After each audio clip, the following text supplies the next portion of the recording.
right, Brett. Metal Monday. Metal Monday. Do the thing. Bloody like we like it. Like we're used to. Yeah, So it feels as like it gets closer to Halloween, it feels like that's kind of par for the. It should be bloody, course. right? I mean, we've been kind of spoiled the last few Mondays with some green.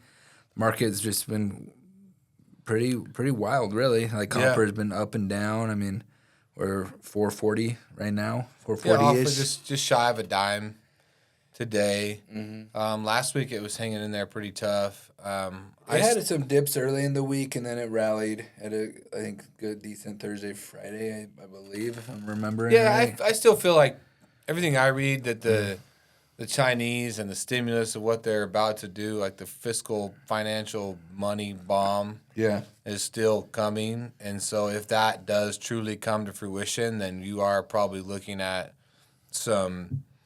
probably some more upside to copper.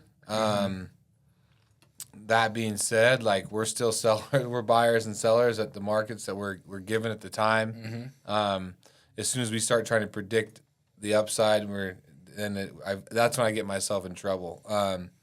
Now we'll see what that brings. I mean, aluminum's kind of held its own. It's came off a little bit this morning, a couple cents, and I think a little bit on Friday, but it's been strong. And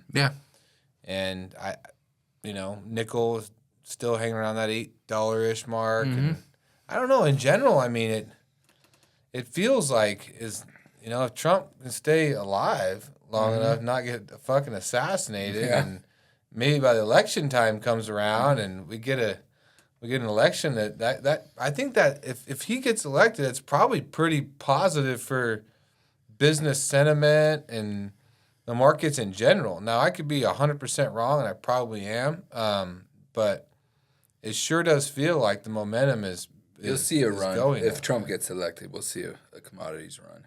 I think. Everybody, I talk to people on the ferrous side, and they feel that the market's got some potential to be strong into the end of the year. It's been pretty soft. Well, this month went sideways, right? Yeah, sideways to down a little. And some people got some up money, in certain markets. We didn't see anything anything like that over in the West, but I think there's some up money to be had out there in certain pockets. But I feel like that there's still it's a volume game, and there's not as much volume out there as maybe anticipated. So if you can get some demand rolling, then November, December, you might have a chance. Maybe even January, start the year off right. So, I think that I'm not looking at it negatively. I think on the commodity side, especially on the base metal side, the momentum feels like it's trending in our favor. So, like we've said, if you don't see some dips in the market, then that's when I get a little more worried that you're going to see a crash, like a bigger crash. Yeah, so I think it's honestly a good sign for the longevity of like a strong copper market, for instance. Like I think you might see that thing run to 470 by end of the year, 475, 480. I don't know. Yeah, it'll be. So, I mean, you're the side you've been on has been the right side lately. So if that, I think we hit 480 copper by January 1. All right, that's what I'm thinking. I don't think that it's a far cry especially if the Chinese come back in and put together a strong case to bigger players in the market. Yeah, I mean, I think that's a strong option. The domestic, our markets with going through the election and all that, it feels like we're kind of primed for something positive if we can get to there. So that's a good thing. So I'm overly overall I'm optimistic, and now I'm a realist, and we're going to try and sell into it as much as we can, and just keep stuff moving. But generally speaking, I mean, I feel, and we kind of live in our own little pocket over here, and it's still pretty busy as far as like construction, and now it has slowed down. Don't get me wrong, we're not like just this, super secret deal, but the construction has slowed down, residential and commercial.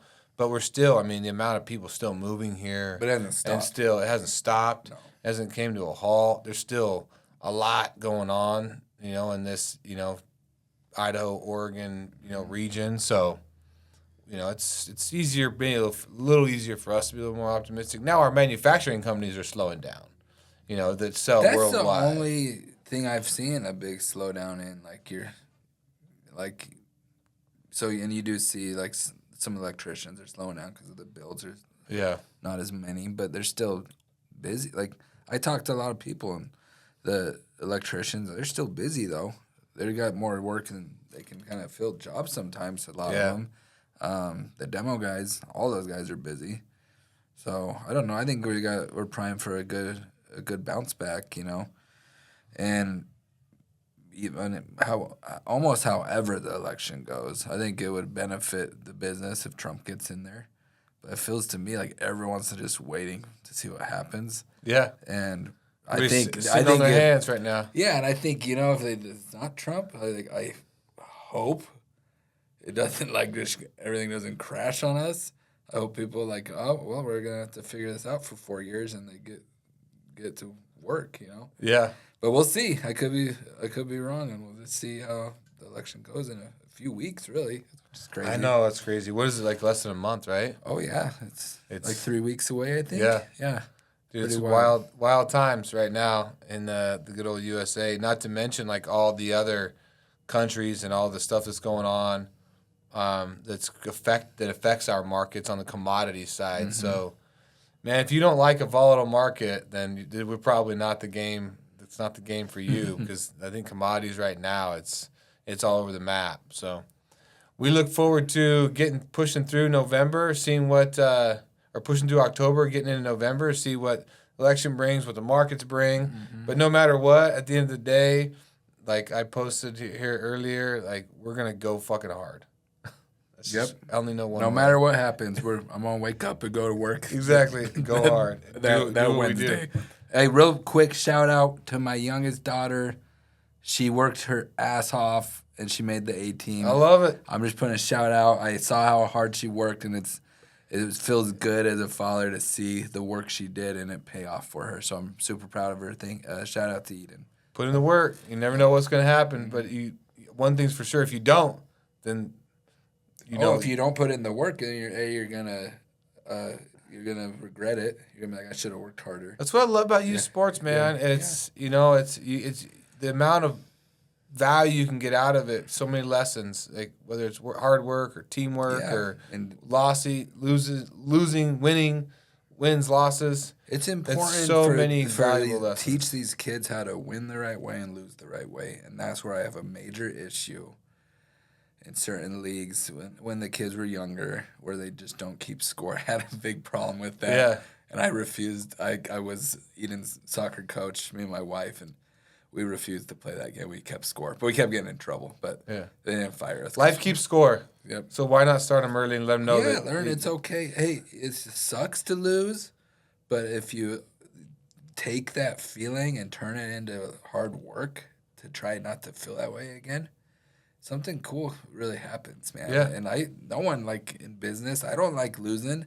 I don't like losing out on a bid or a customer or, but that's part of the game. I think I would be naive to say, oh, we win all of them. Yeah. That don't happen. I wish it don't did. happen. No. Some of them you don't want to fucking win. Some we might lose on some purpose. Some of the ones that you lose, that when you're like, oh, okay, that one actually worked out in our favor. Yep. All right. Have a great day. Thank you, everybody. See you next week.